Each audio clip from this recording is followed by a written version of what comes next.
Negative thoughts, traumatic thoughts, bad thoughts, trying to suppress those is futile. If there's one message I can send people, it's just don't even work at that, but work at the process of introducing thoughts as almost like you would introduce actions, because we can introduce thoughts.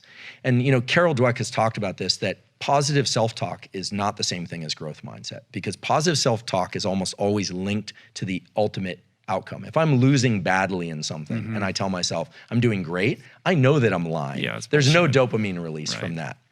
And a lot of the self-help wellness culture of the 80s and 90s was like, it's impossible to be in a bad mood if you're smiling. We wouldn't have any depression on the planet if that's true. There's probably some feedback from the face to the brain, but it's not that simple. But the idea that you can self-reward the effort process is extremely powerful, because what it means is that if you can recognize agitation, stress, and confusion as an entry point to where you eventually want to go, I do think that even just mental recognition can allow people to pass through it more easily. They think they're doing something wrong.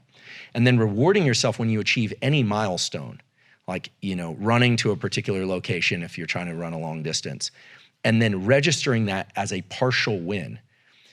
What we know is that the dopamine that's released in response to that suppresses the total amount of adrenaline and gives you more room, more time, more energy to run in the running example. And this is anchored in a real scientific result.